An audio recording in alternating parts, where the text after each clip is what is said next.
Stories are meant to be shared, and today I'm excited to share mine with all of you.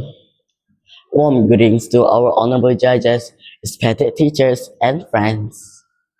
My name is Firash Rizqin bin Masri, and I'm a 12-year-old student who loves reading. Today, I'm going to briefly introduce two interesting books before focusing on the main one. The first is Tales and Tales by Rizqin Goddard, published by Fajar Basti Sandri and Berhat, which is a collection of a short story that teaches kindness, responsibility, and making good choices.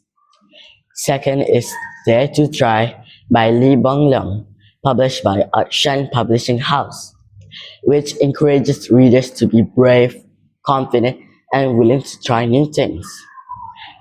Now, the book I want to share the most is Masri Does Not Look Little, written by Patty Gifford and published by Scholastic. Imagine leaving important tasks onto the very last minute and then realizing there's no time left. How would you feel? This is exactly the dilemma faced by Masri in the book I'm going to review today. The book has 92 pages, making it suitable for young readers. Masri is smart, creative, and full of ideas, but she has one big problem. She does not like reading. During the school holiday, she is supposed to read a book called Stuart Little.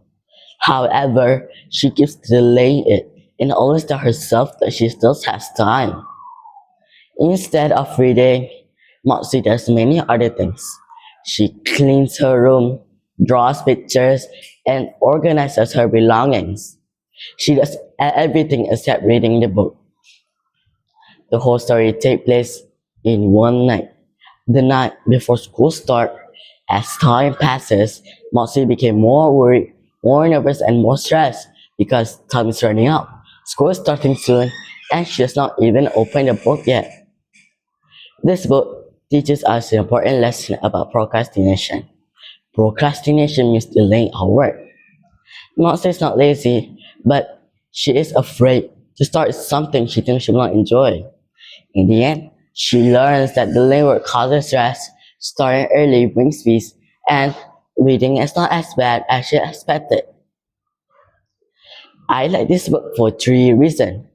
First, it is funny, and many parts make me smile, especially in the early pages, on pages 5 to 15, where Masri keeps finding excuses to avoid reading the book. Second, it's realistic, because Masri feels like a real student, especially around pages 20 to 40, where we see her thoughts, worries, and excuses, just like what many students experience in real life. Third, the language is simple, the sentences are short, the font is clear, and the story is short but meaningful. When I read this book, I felt like I was reading about myself. I would recommend this book to students who do not like reading, students who delay their homework, and students who feel stressed before school starts. This book reminds us that reading can be enjoyable if we just willing to give it a chance. However, this book also has a few weaknesses. The book takes place over a short time frame, mainly one night, so some readers may feel that the plot moves too quickly. In addition, the book is quite short and uses simple language, which means it may not be challenging enough for advanced readers who prefer more complex event and detailed description. Nevertheless, these weaknesses do not reduce the overall impact of the story. In conclusion, books are not just words on pages. They guide us, teach us, and help us grow as a better individuals. I also encourage you to explore Tales and Tales for more stories and dare to try to inspire courage.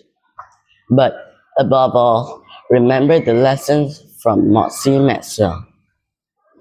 Don't wait, don't delay, open the book, start the test, and give your best. That is the key to success in school and in life. Thank you.